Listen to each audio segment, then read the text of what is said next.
Par exemple, lors de l'ère patriarcale, nous avons vu que les fils d'Adam, Caïn et Abel, offrirent tous deux quelque chose au Seigneur. Dieu accepta l'offrande d'Abel, un agneau, mais il refusa celle de Caïn, un mélange de fruits de la terre. La Bible dit qu'Abel offrit un sacrifice meilleur par la foi.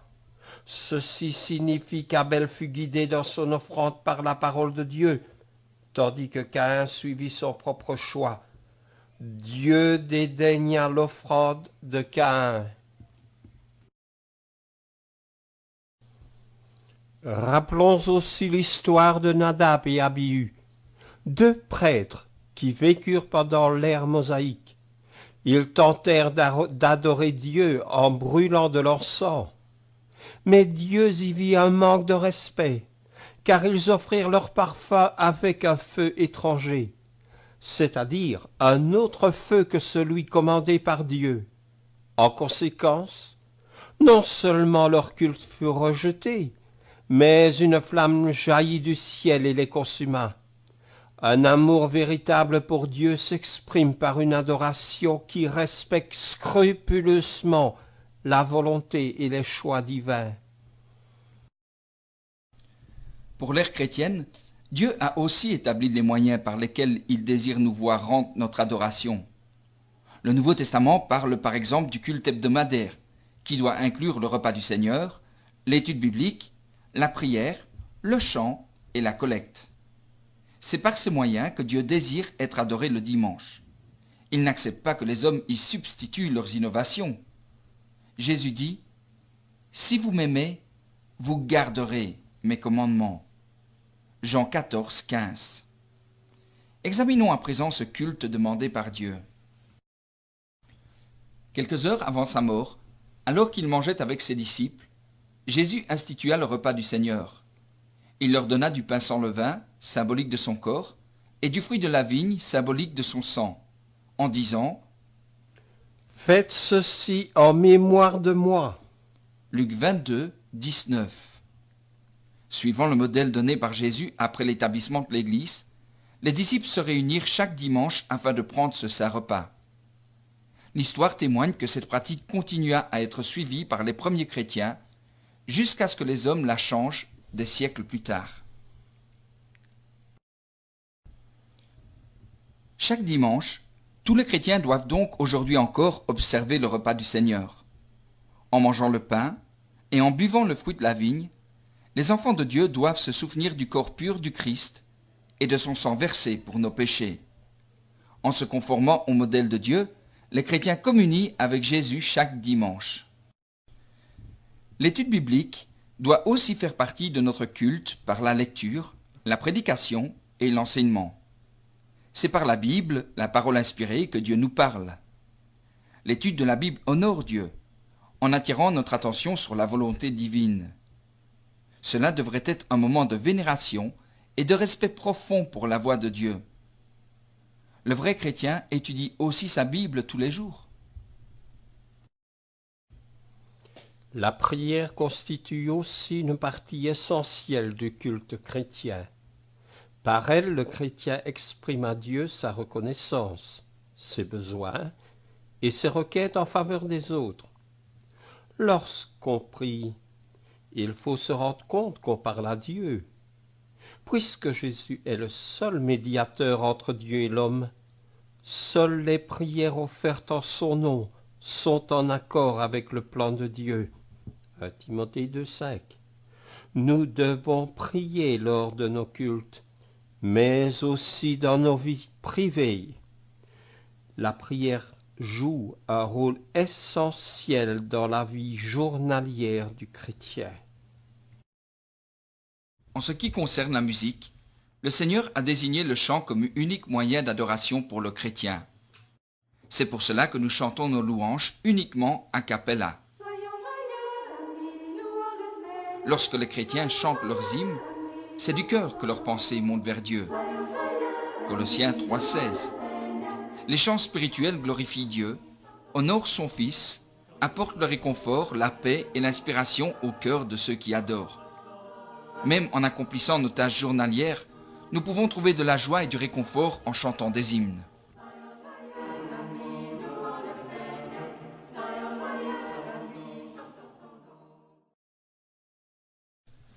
Le dimanche, nous avons aussi le privilège de rendre au Seigneur une partie de notre salaire, par lequel il nous a si richement bénis. En général, le chrétien ressent une dette profonde envers Dieu, pour son salut et pour sa prospérité. En retour, il veut donc donner librement et joyeusement pour avancer la cause du Seigneur et pour prouver son amour envers Dieu.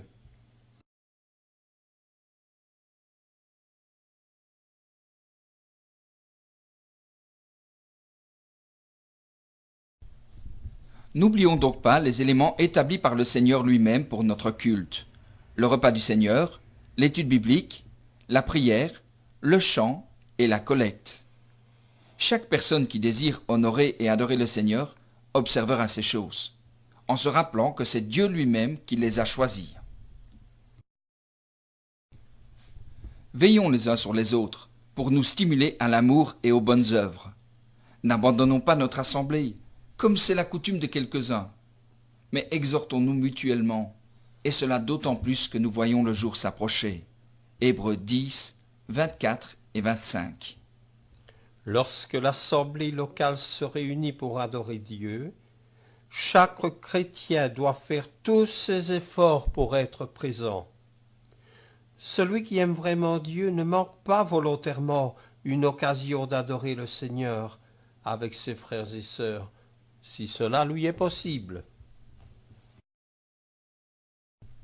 Les conditions d'entrée ou d'appartenance au royaume spirituel de Dieu sont clairement expliquées dans le Nouveau Testament.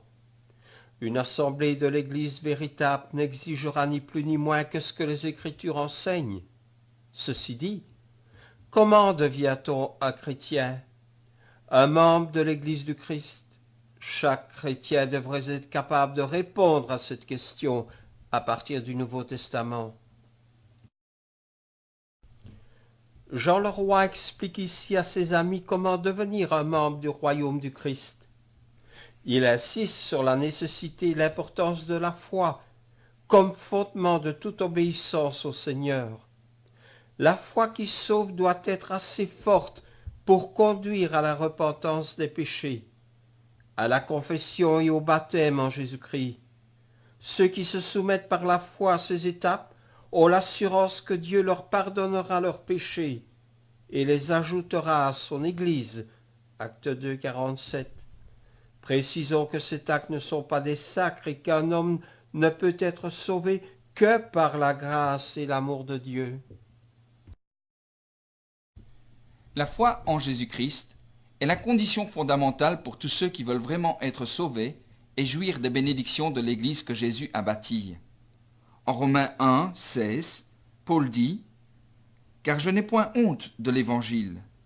C'est une puissance de Dieu pour le salut de quiconque croit, du juif premièrement, puis du grec. » Seule une foi profonde en Jésus-Christ peut conduire une personne à se convertir pleinement et à s'en remettre à la volonté du Seigneur.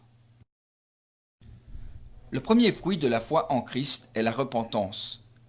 Quand une personne comprend que Dieu a envoyé son Fils unique mourir pour ses péchés, elle ressent une profonde tristesse. Elle s'en veut de n'avoir pu être meilleure et d'avoir si souvent péché.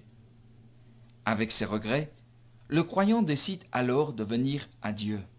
La repentance constitue une décision sincère de se détourner du péché et de marcher, à partir de cet instant, dans l'obéissance à Dieu. Puisque l'homme quitte Dieu par la désobéissance, il doit retourner à lui par l'obéissance. La repentance n'est pas un choix qu'un homme fait une seule fois dans sa vie, au moment de la conversion.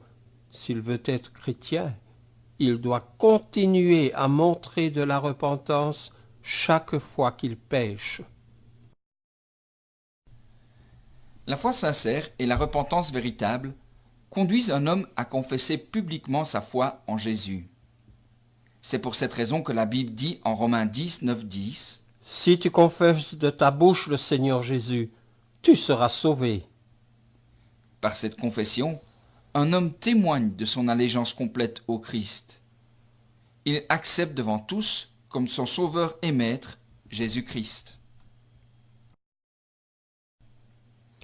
La marche du haut est peinte en rouge sur ce schéma, pour nous rappeler que c'est le sang de Jésus qui nous lave de nos péchés lors du baptême, Hébreux 9, 12 à 14. Le baptême aussi est un acte de foi personnel. Pour être valide, il doit être précédé par la repentance et par la conviction que c'est le sang de Jésus qui va sauver celui qui passe par les eaux. Acte 8, 36 à 39. Enfin, voyons quelle est la mission de l'Église sur la terre.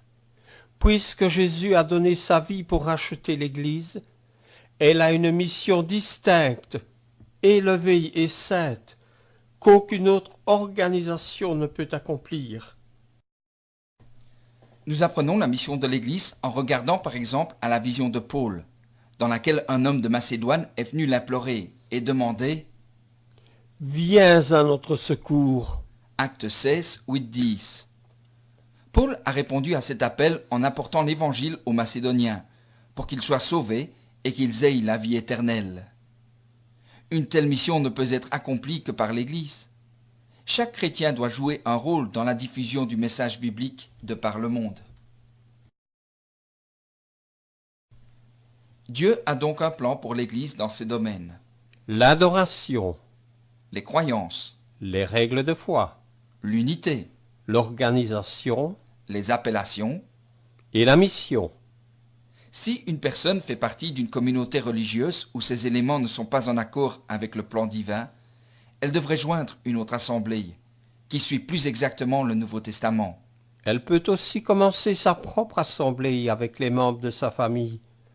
Mieux vaut un petit groupe en accord avec la volonté de Dieu qu'une grande église en désaccord avec la Bible. Concluons avec cette pensée. Lorsque les apôtres regardèrent Jésus monter au ciel, un ange leur promit le retour futur du Christ. En Apocalypse 1,7, l'apôtre Jean écrivit plus tard « Voici, il vient avec les nuées et tout homme le verra. Il reviendra un jour pour juger le monde. » Toutefois, dans son amour et sa miséricorde, Dieu offre le salut à tous par son Église. Il nous suffit de choisir où nous voulons passer l'éternité et de nous humilier devant Christ. Si un jour il nous trouve non préparés lors de son retour, alors nous n'aurons que nous-mêmes à blâmer.